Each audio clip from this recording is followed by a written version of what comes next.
we're moving into a world where there is no consensus about the truth, and which goes hand in hand with the spread of kleptocracy, because what kleptocracy does is it destabilizes the truth. That's the whole point of it. It wants illegitimate power and illegitimate money to look legitimate. And the way it can do that is either by buying legitimacy or by undermining the very idea of legitimacy, just simply undermining the facts.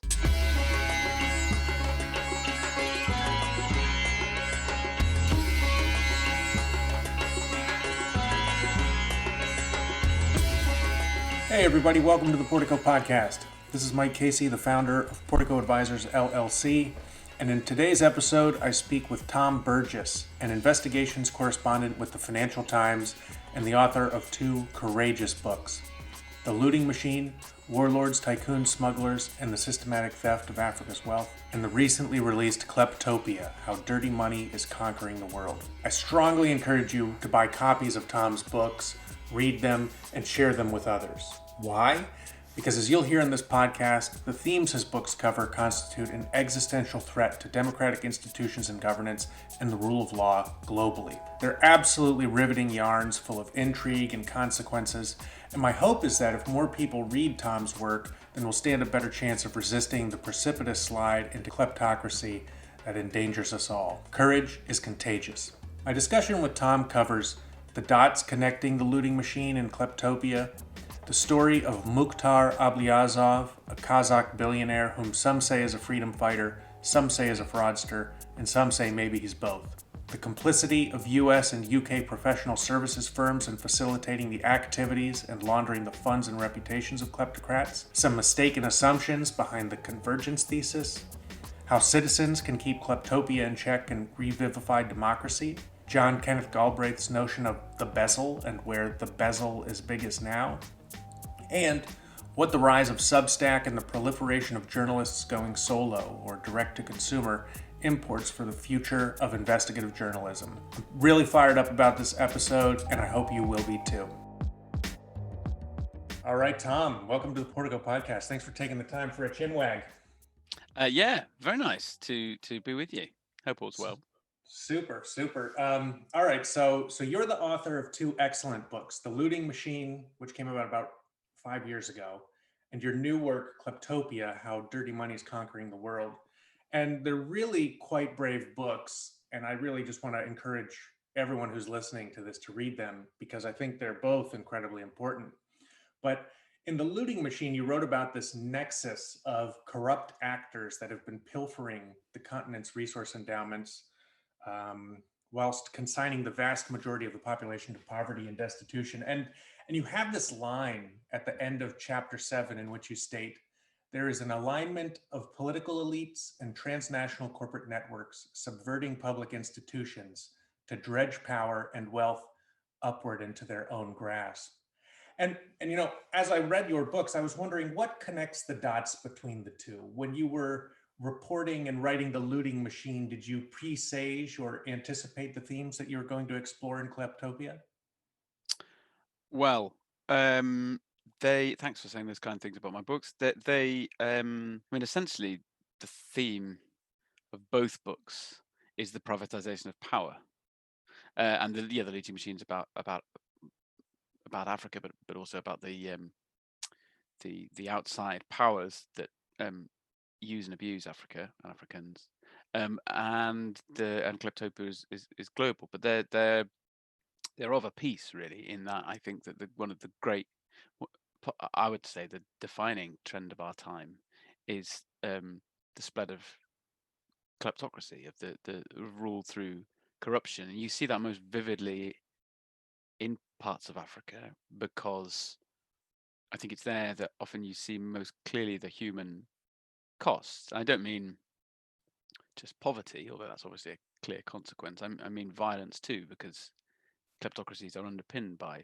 violence, and the heart of both books, for me anyway, is a massacre. The heart of The Looting Machine is a massacre that happened in central Nigeria, and the heart of Kleptopia is a massacre that happened in western Kazakhstan.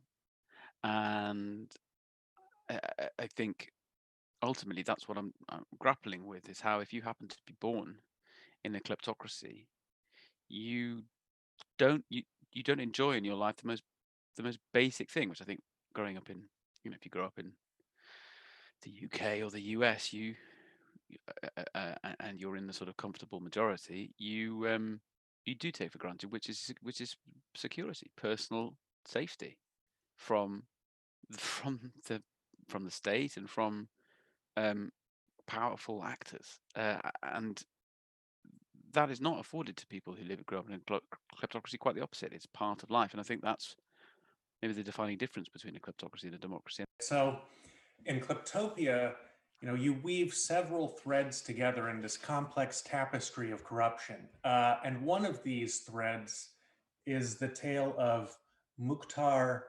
Ablyazov. And I was wondering if you could just say, who is he and why did his story jump out at you? Well, that is the question. Who is he? Ablyazov is a man from Kazakhstan, born during the Soviet Union, um, who got he's a brilliant physicist, and he got very rich in the early 90s when lots of people got very rich when sort of capitalism suddenly started without really any rules. And he became a government minister under Nursultan Nazarbayev, who's the Kazakh dictator. And then he fell out with him, and he went to jail once after he started a sort of reformist political party. And then he sort of got out of jail and struggled on repairing his fortune and expanding his interest internationally, especially a bank called BTA. And during the financial crisis, one morning, this in early 2009, Ablyazov was in Astana. Don't know if have you been there? To Astana? No, I've not been. It's a wonderful. Well, I imagine some of your listeners would have been. It's a pretty extraordinary space age place. In the book, I think I call it something like, what would happen if someone had given Isaac Asimov a tab of acid and told them to design the city of the future. I mean, it is extraordinary. And all Norman Foster and all these other architects completely incongruously have thrown up these astonishing buildings. That's the new part of Astana. And the old part is like a kind of Soviet Brooklyn. It's got all these kind of these Russians, well, these Germans, ethnic Germans that Stalin chucked out to Kazakhstan when he broke with Hitler, and they run these kind of beer halls, and there's kind of young couples walking by a river. And anyway, Astana is an extraordinary place and sort of fascinating, full of intrigue. And actually, I should say it's now called Nur Sultan. The dictator renamed it after himself.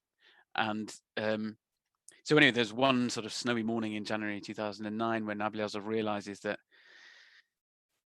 the dictator's people are going to come for him, and he makes a bolt for the airport and he escapes to the UK. And you say, who is he? So he's one of two things, or crucially, possibly both, depending on who you believe. The people who work for the Kazakh regime have argued that Ablyazov is just a crook, that he stole something like $6 billion, so sort of Madoff levels of theft from the bank he owned, BTA, and then he squirreled it all around the world and ran away. And they've convinced some British civil courts that this is the case. And Ablyazov supporters say, au contraire, the reason that BTA Bank went under is that it was stolen. It was seized by Nazarbayev using the financial crisis as a pretext. And they did so because they saw Nazarbayev's people saw Ablyazov as a political threat. And they've pursued him and his allies around the world, this is certainly true, with great vigor, using all sorts of lawyers and propaganda people and a lot of private spies, including, big heavyweight ex-intelligence people from France and elsewhere. Ablyazov's wife and daughter were kidnapped in Rome in 2013 and shoved on a plane, flown back to Kazakhstan. So is he a crook or is he a dissident, or is he, as some people I think would say, both of those things? It could conceivably be true that he did steal a lot of money and he's also a dissident. I mean, that certainly goes for a lot of political figures in the former Soviet Union. But it's also conceivable that you can tell the story of money however you want. You can get one lot of auditors to say one thing and one lot to another, especially when you get into real complexities about beneficial ownership and banking rules and so on. You can make a certain set of financial transactions tell the story you want them to. So anyway, Ablyazov is currently at liberty in France. He's been given refugee status. A French court ruled that a Russian request to extradite him, Russia, of course, being a big ally of Kazakhstan, and also a place where Ablyazov had some assets. A Russian request to extradite Ablyazov should be denied. The top French court for these matters decided, because the request was political, not really based on judicial matters.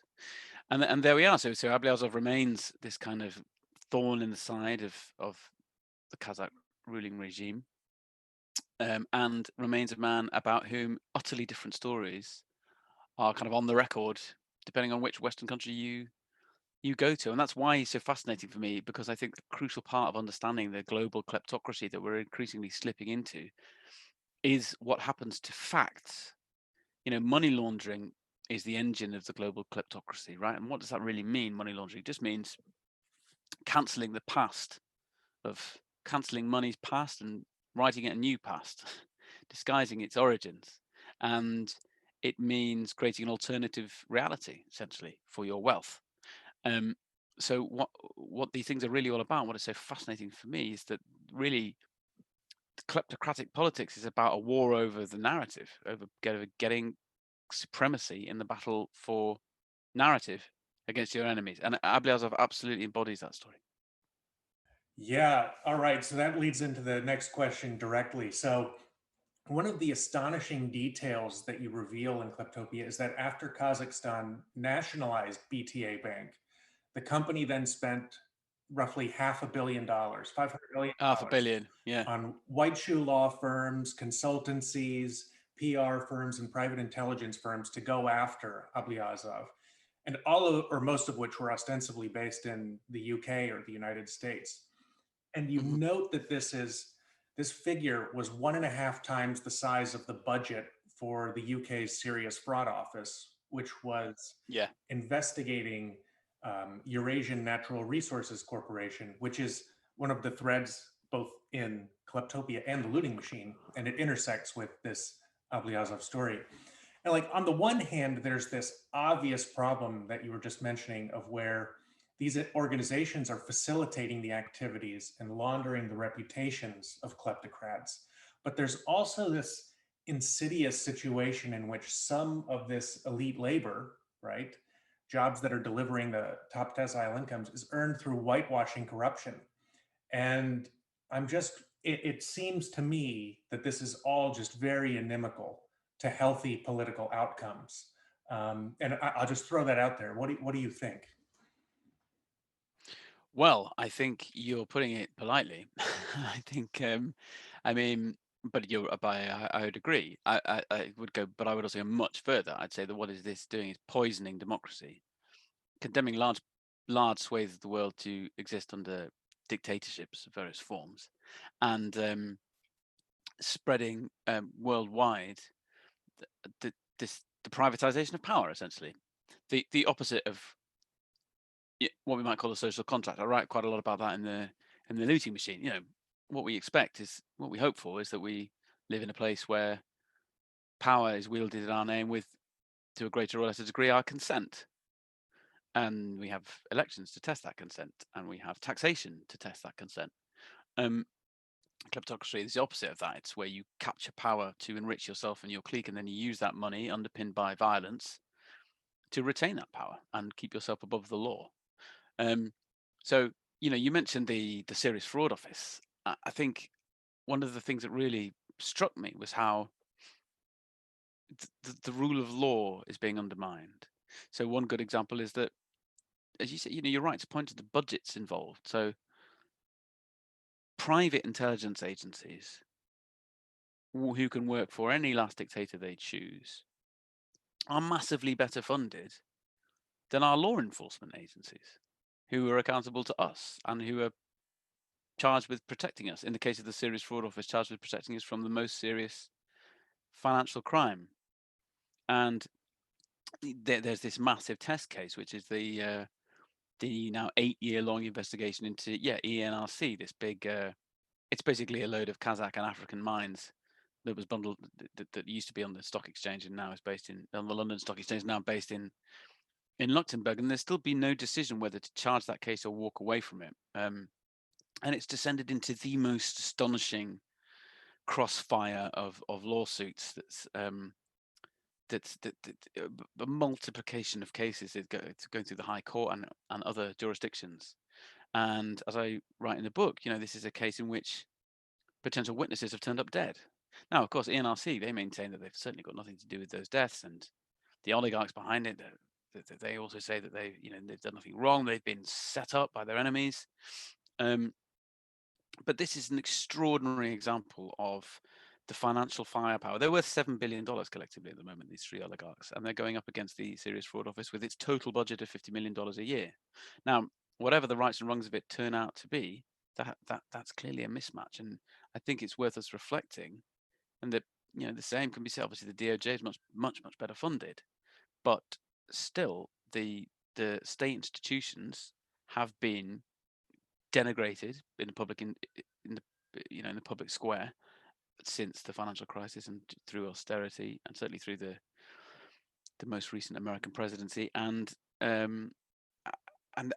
going up against privatized power. So they're going up against entire states and multinational corporations that are in the service purely of those who control them and not of wider society. And this is you say, is it is it inimical to healthy outcomes? I'd say it's an existential threat to the kind of societies in which you'd want to live.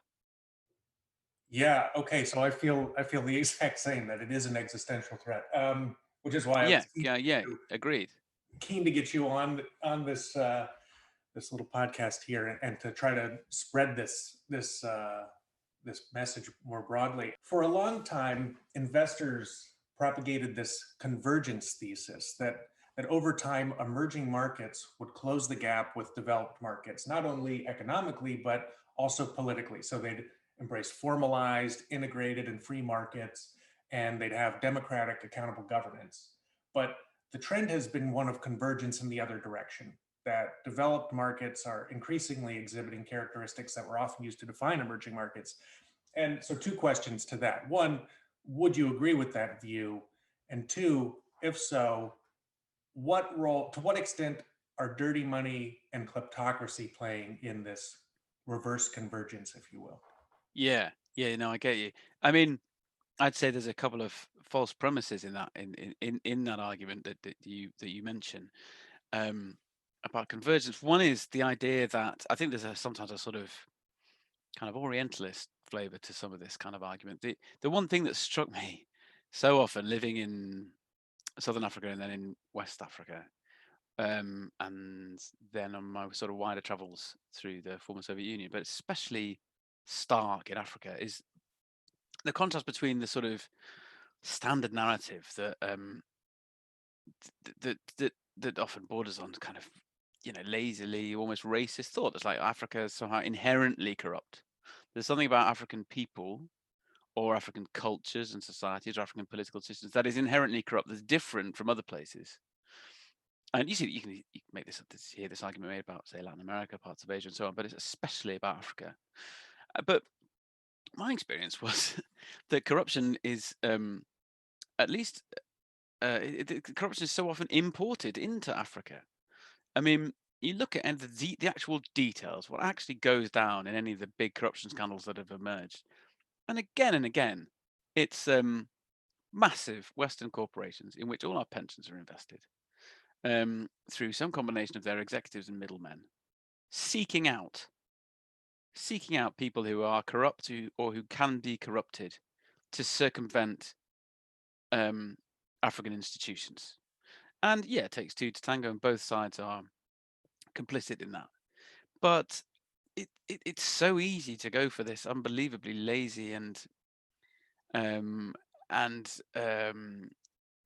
thin argument that corruption is somehow a sort of cultural aspect of places where there's hot climates or hot food, basically. And I would say that you've got to be. It's important to be much more sort of colorblind than that, and just to look at anyone anywhere can be corrupted. like Goethe said, I can't think of a crime I couldn't commit. The reason we have institutions, the reason we have rules about conflict of interest, anti-corruption law, and so on, is because any of us in the right situation, in the right set of circumstances, with the right pressures applied, with the right facets of our character activated, would take a bribe or give one. I can give you 10 examples when you would or I would. And so we have these institutions to protect us from ourselves. Now, the institutions in 20 odd democracies are more or less strong enough to protect the collective good over those individual moments of greed. The institutions of Nigeria are not strong enough. The institutions of most emerging markets are not strong enough for the simple reason that they've never been properly created. They're almost everywhere we're talking about as an ex-colony. So it was set up as a place to be, in one way or another, pillaged by a European power, and after that, manipulated by a Cold War superpower. And the institutions of those places were set up to create a client elite. So an elite who would be answerable to the rulers of France or Belgium or wherever it may be. And then when independence came, those countries were those elites were left to take over. The elites in which political and economic power had been deliberately concentrated together. The opposite of what we try and do in a democracy, which is divide political and economic power. When we see economic power influencing politics through bribery or excessive campaign finance or lobbying, we see that as an outrage, right? And we also see it as an outrage when, for personal political reasons, politicians intervene in the functioning of business. But in every ex-colony, that was the starting point of those two things being fused together. Now, it's no surprise that those institutions don't serve a democratic purpose, because it's not what they were made to do. That there's a sort of paper thin version of some of those democratic institutions in whatever Angola or wherever, but they've never grown up organically. And there are lots of extremely brave people who try to fight against corruption and fight for civic duty and whatever, and make great progress. But in states where the economy is overwhelmingly the export of oil or minerals, it's basically impossible to have a democracy. Now, you say, is there convergence of kind of rich countries towards the corruption levels seen in poor countries? I think in a way there is, because the money's just going around in a big circle, isn't it? I mean, the 90s was an extraordinary decade of pillage in the former Soviet Union and elsewhere after the end of the Cold War. And then the noughties was basically a decade where a hell of a lot of that money that had been nicked in one way or another was then parked in Western rule of law states for its own protection. And with the money comes the corruption of political systems. And you see that Donald Trump is the most perfect example of that. Someone who is sustained by, as I show in the book, sustained for a long time by flows of money from kleptocracies. And then he governs as a man animated by the kleptocratic spirit. He allows people to put money in his pocket as president, because he has Mar-a-Lago and he has his Washington hotel. You can pay money to the president if you're an executive or a dictator. He forms this kind of informal club of kleptocrats. Look at what they actually have in common. His big buddies, Mohammed bin Salman, Kim in Pyongyang, Putin himself. Very, very different strategic interests, but ultimately all just presiding over massive looting of their states for the interest of a very small clique who happen to control that state. And so yes, the money is coming back round, if you like, and corroding the institutions of law in the places lucky enough to have had them. Yeah.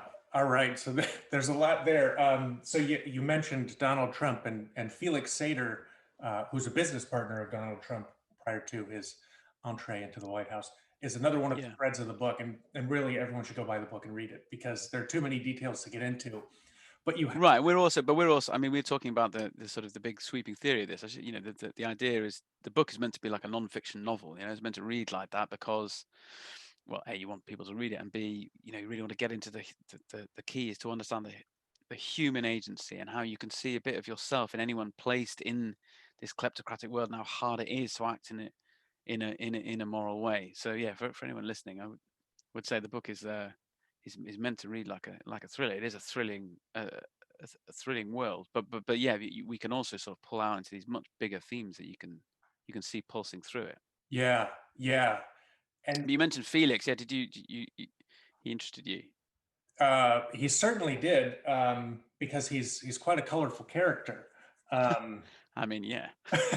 from being an intelligence asset ostensibly to organized No, he is. I mean, yeah, he is an intelligence asset. It's not disputed by him or anyone else. Yeah, he's worked for. He's got friends. He's very well connected in Russian intelligence. He has been an asset of U.S. intelligence and law enforcement. He's convicted. He was convicted of assaulting a man with a broken martini glass over a woman in a bar in Manhattan. He was recruited into American intelligence. He says that following a conversation in a toilet in Moscow, he was the money launderer for a mafia-backed New York stock fraud. And then, yeah, he was a business partner of Donald Trump for a long time. And now, well, you never know what Felix is up to, but he's involved in a dispute with some Kazakhs and so on. But he is, I mean, he is the most extraordinary character. Yeah, you paint an amazing portrait of him in this book, and I want to get back to this notion that you sort of left off on how kleptocracy is impacting democracy in the West, and you have this really powerful paragraph toward the end of the book when you mention the impeachment hearings of Donald Trump. And I'd just like to read a little bit of it and then ask you a very small question. But Yeah, go for it. Yeah. you say, those who resist them believe that once they are gone, the institutions they have distorted will snap back to how they were. But like a parasite altering a cell it invades, so kleptocratic power transforms its host. Those who use their public office to steal must hold on to it, not just for the chance of further riches, but in order to maintain the immunity from prosecution that goes with it. When elections come around, losing is not an option. And I mean, last week, Donald Trump literally was taking to Twitter and imploring officials to stop counting votes.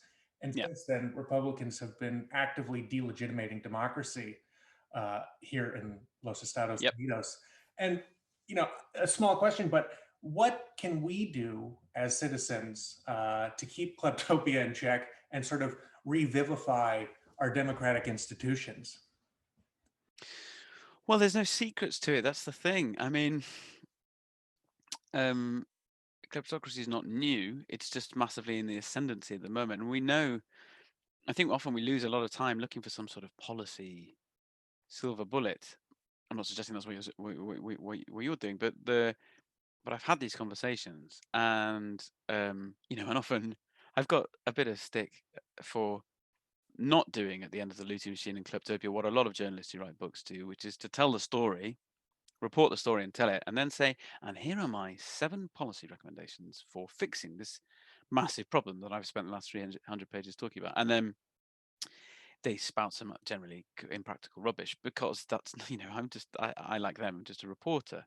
Uh, and I do, as it happens, I do have a couple of ideas about the importance of eliminating front companies, for instance, that are things that maybe I would hope policymakers would look at. But the bigger point, you talk about, I think you said revivifying democracy. Yeah, is that right? Is that your turn of phrase? Yeah.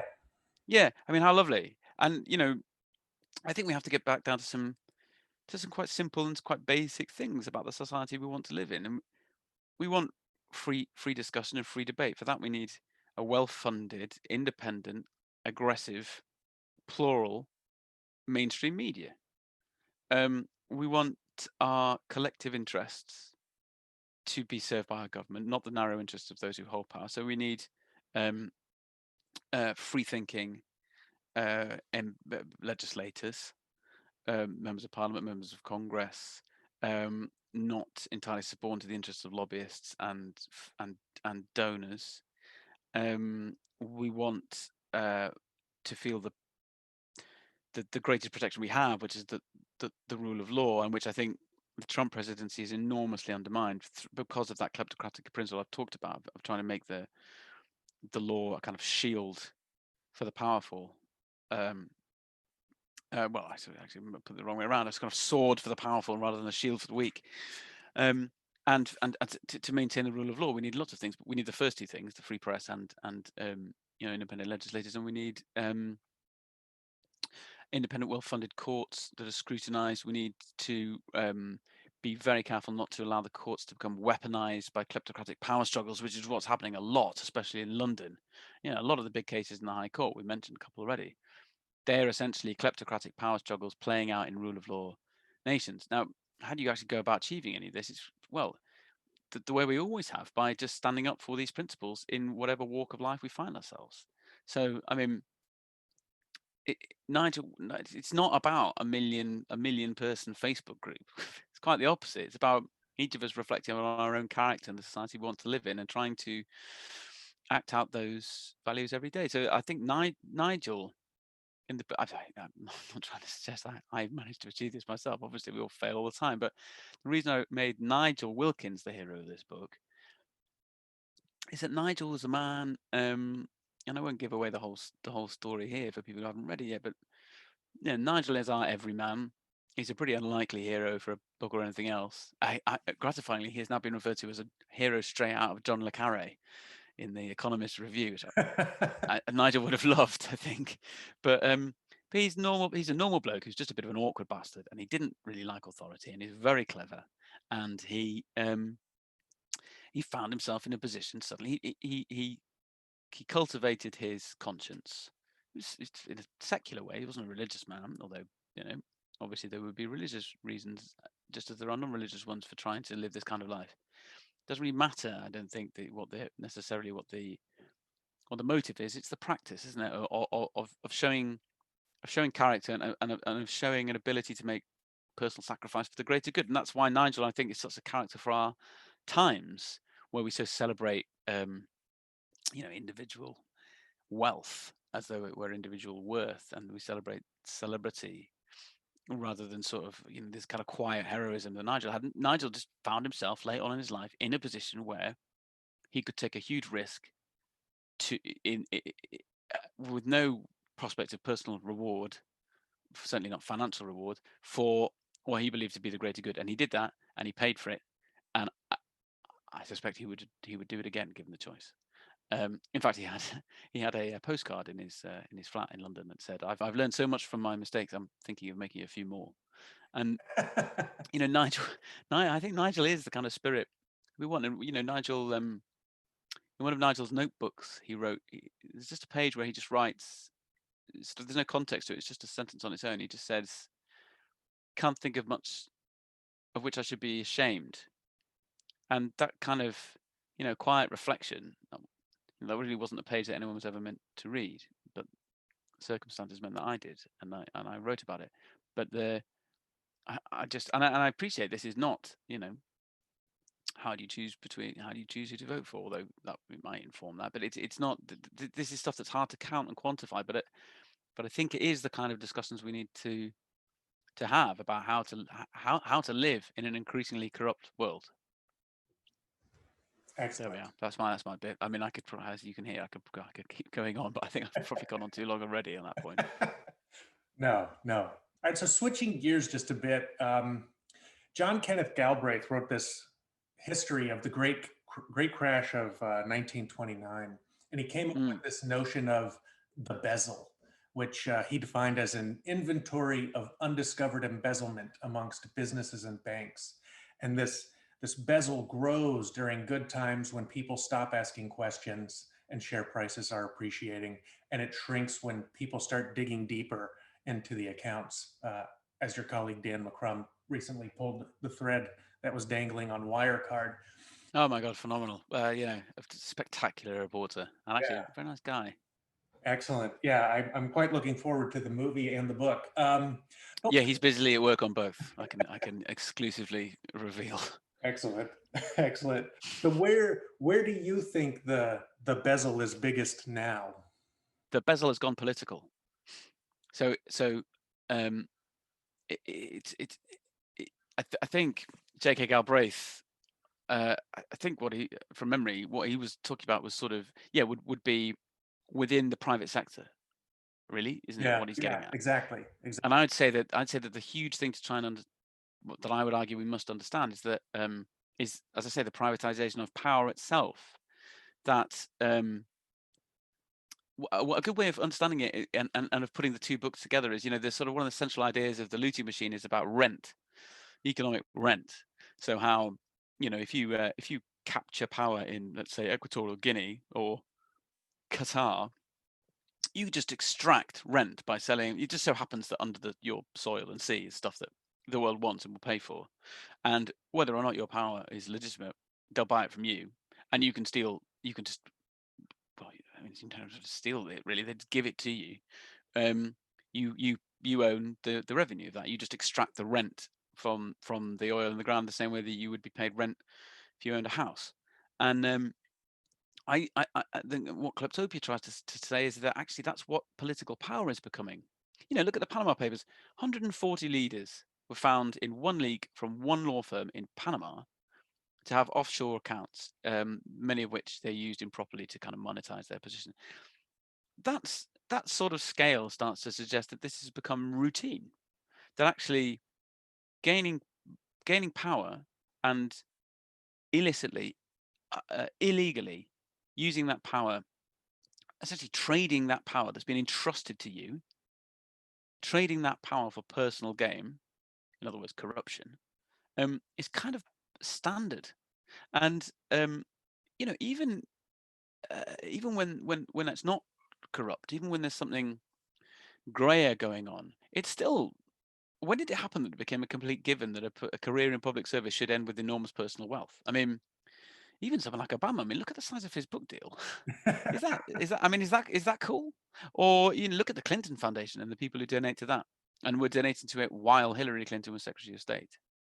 Look at Hunter Biden's activities, and obviously look at Trump and the Republicans. I mean, the number of people close to Trump who have gone to jail or are facing jail or would be in jail had he not sprung them out of jail using the power of the presidency, because they were in one way or another monetizing public office. It's astonishing. And then obviously in the big poles of corruption in Beijing and Riyadh and Tehran and Moscow and so on, it's pretty much openly the game is to monetize power. But in short, that's a very long way around of saying I'd say the bezel is now inside political power as opposed to the private sector. The biggest one anyway. Often these things kind of connect, but that's the change, isn't it? That power itself has become a source of corrupt rent. Yeah. Yeah. All right. All right. So switching gears real quick, once again, you're a reporter with the Financial Times, which provides you with a platform and an infrastructure for conducting these crucial investigations. And we've got this rise of Substack where you have a proliferation of journalists going solo and direct to consumer in a way. So who's going to back the important and compelling investigative pieces in the future? I think that we are in danger of forgetting the the basic infrastructure that's required to hold power to account, and for the media part of that anyway, which is well-funded independent newspapers. Now the business model of the print media anyway is completely broken. It's fighting back by selling content to replace lost advertising sales, and that model could and probably will help to re-establish the financial health of news organizations. The FT is doing a good job at it, for one thing, and the Times, Post, and so on. But I think the idea that a one man or woman band with a Twitter account would have found out about My Lie or Watergate and would have had the or MP's expenses in the UK and would have had the clout to take. It's also to be able to do very dangerous things. You've got to be able to travel to places, and you've got to be able to have a bit of backing if it goes wrong, as it does. Mm-hmm. And you've got to be able to take those huge risks, and you've got to be able to pay for a lot of legal time to go against very rich people. I'd also make just one more point on that. We need that's what in one form or another, big, well-funded news organizations only they can do.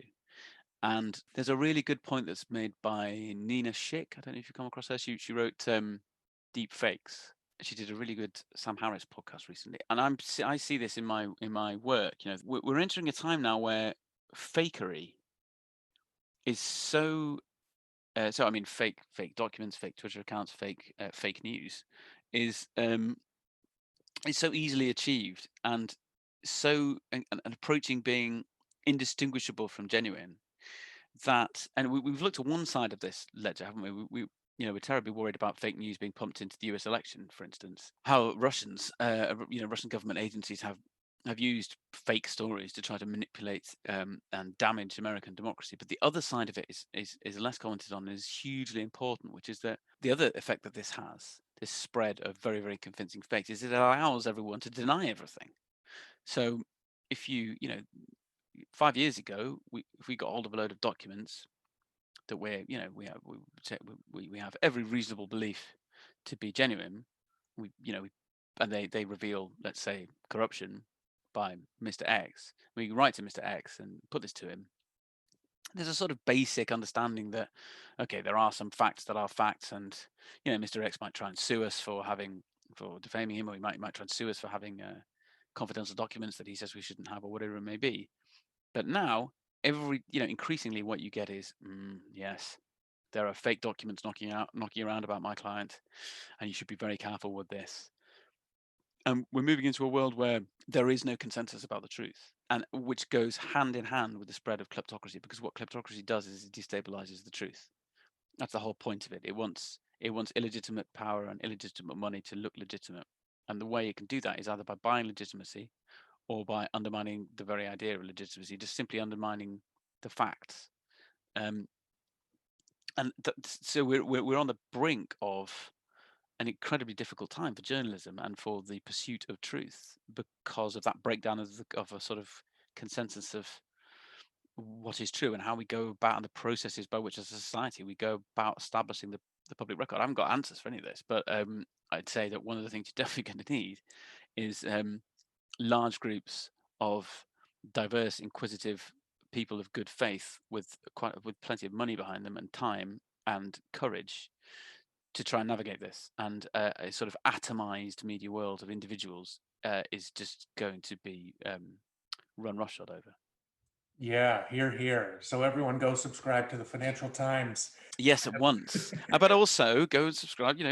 This podcast is a great example. Like, I think podcasts give me hope. I mean, I don't think that they do a very different thing. Obviously, there are some brilliant reportage podcasts, but I also think that kind of the spirit of debate is very important, and it's part of this picture as well, to be able to keep having this, to be able to disagree civilly. I mean, you and me seem to agree on everything, but it's also important to be able to disagree well, which is an art we've clearly lost. Yeah. But especially in US politics now, I mean, this seems to be the moment maybe to try and retrieve a little of that. And I like Biden's line about we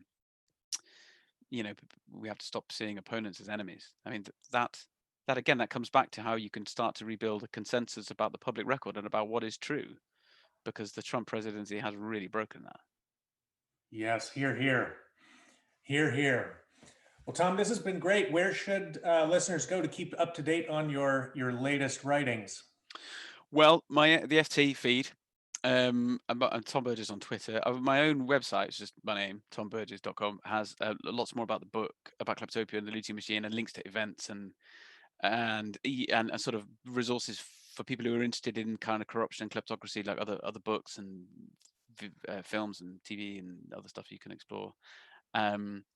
Yes, I'd say all of those things, but absolutely subscribe to the FT. And I'd also say, if you're going to buy, the way I've tried to write these books is that they're meant to be sort of gripping stories with only the amount of detail you need in the main text to carry you through, and then big chunky footnotes at the back with all the sort of granular detail, which helps to fend off the lawyers as well.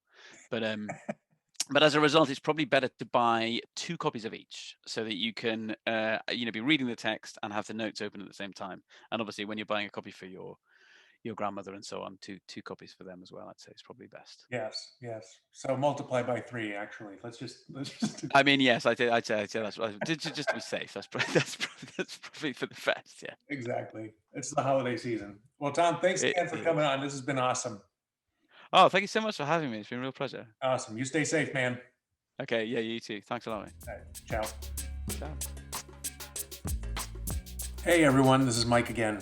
Thank you for listening. I hope you found the conversation edifying, and if you have any feedback, good or bad, please send me an email at mike@porticoadvisors.com. If you like this episode, please share it with a friend, colleague, or your connections on social media. Or, if you feel like it, leave us a review on your podcast player of choice.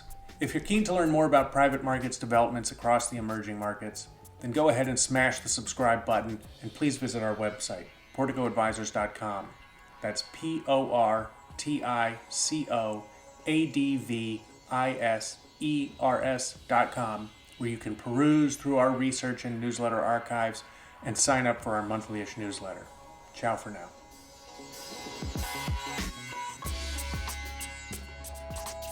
The discussion in this podcast is for informational purposes only. Neither Portico Advisors LLC nor its guests plan to update this material, and the opinions and conclusions mentioned may change without notice.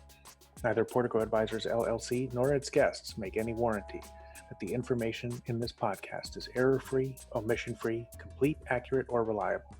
Nothing contained in this podcast should be construed as legal, tax, securities, or investment advice.